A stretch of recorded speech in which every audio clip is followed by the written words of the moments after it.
Parliament ఎన్నికల schedule విడుదలైంది. తెలంగాణ, ఆంధ్రప్రదేశ్ లో మే 13న ఎన్నికలు జరగనున్నాయి. ఏప్రిల్ 18న నోటిఫికేషన్ విడుదల చేస్తారు. షెడ్యూల్ రావడంతో తెలంగాణలో 3 ప్రధాన పార్టీలు దూకుడు పెంచాయి. కేంద్రంలో అధికారంలో ఉన్న భారతీయ జనతా పార్టీ ప్రస్తుతం ముందంజలో ఉంది. ప్రధాని నరేంద్ర మోదీ ఇప్పటికే 2 సార్లు తెలంగాణలో పర్యటించారు. తాజాగా సోమవారం జగిత్యాల జిల్లాలో ప్రచారం చేయనున్నారు. ఇక కాంగ్రెస్ కూడా అభ్యర్థుల ప్రకటనపై దృష్టి పెట్టింది. బీఆర్ఎస్ అభ్యర్థుల కోసం వెతుకుతోంది.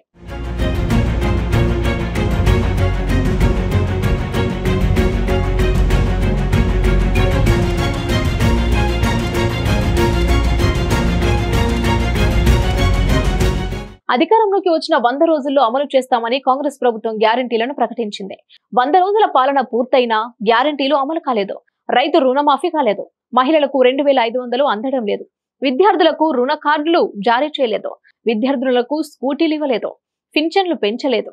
ఆరోగ్యశ్రీ పరిమితి పెంపు, ఆర్టీసీ బస్సుల్లో మహిళలకు ఉచిత ప్రయాణం, 200 యూనిట్ల ఉచిత విద్యుత్, 500కే సిలిండర్ అందిస్తున్నారు. ఇందిరమ్మ ఇండ్ల పథకం ఇటీవలే ప్రారంభించారు. కానీ అది లోక్సభ ఎన్నికలు పూర్తయ్యే వరకు అమలు చేయడం సాధ్యం కాదు. ఇక అధికార పార్టీకి ఇప్పుడు ధరణి టెన్షన్ పట్టుకుంది. అధికారంలోకి వస్తే ధరణి రద్దు చేసి భూమాత పోర్టల్ తెస్తామని కాంగ్రెస్ ప్రకటించింది. అధికారంలోకి వచ్చి 100 రోజులైనా ధరణి రద్దు చేయలేదు. ఇంకా పెండింగ్ లో ఉన్న సమస్యల పరిష్కారానికి కూడా ఎలాంటి చొరవ చూపలేదు. దీంతో దీని ప్రభావం వచ్చే పార్లమెంటు ఎన్నికలపై పడుతుందని కాంగ్రెస్ ఆందోళన చెందుతోంది. బీఆర్ఎస్ ఓటమికి కారణాల్లో ధరణి పోర్టల్ కూడా ఒకటి. పెండింగ్ లో ఉన్న లక్షలాది ధరణి సమస్యల పరిష్కారానికి భూ పరిపాలన విభాగం కమిషనర్ ఇటీవలే చర్యలు చేపట్టింది. మార్చి 1 నుంచి స్పెషల్ డ్రైవ్ చేపట్టింది. పోర్టల్ ద్వారా దరఖాస్తులు పరిశీలిస్తూ ఆర్డీఓ, తహసీల్దార్లకు రెఫర్ చేస్తోంది. అయితే ఇప్పటి వరకు పరిష్కారం మాత్రం కాలేదు. ఈ క్రమంలో ఎన్నికల షెడ్యూల్ రావడంతో ఇప్పట్లో పరిష్కారం అయ్యే అవకాశం లేదు. తెలంగాణలో ధరణి పోర్టల్ తెచ్చాక అనేక మంది రైతులు వివరాలు నమోదు చేయలేదు. కొందరి వివరాలు తప్పుగా నమోదు చేశారు. దీంతో రైతులు ఏళ్లుగా సమస్యల పరిష్కారం కోసం అధికారుల చుట్టూ తిరుగుతున్నారు. కానీ గత ప్రభుత్వం పరిష్కరించలేదు. పట్టాలు అందకపోవడంతో పథకాలకు కూడా అర్హత లేకుండా పోయింది.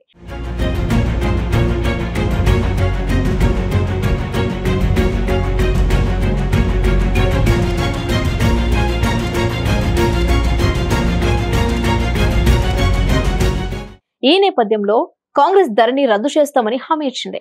కానీ 100 రోజుల పాలనలో నెరవేర్చలేదు. దీంతో పార్లమెంటు ఎన్నికల్లో కాంగ్రెస్ మరోసారి నచ్చజెప్పవలసిన పరిస్థితి ఏర్పడింది. ప్రక్రియ కొనసాగుతోందని, కోడ్ ముగియగానే పరిష్కారం అవుతాయని ఓటర్లకు కాంగ్రెస్ చెప్పే అవకాశం ఉంది. దీనిని ఓటర్లు ఏ మేరకు నమ్ముతారో చూడాలి.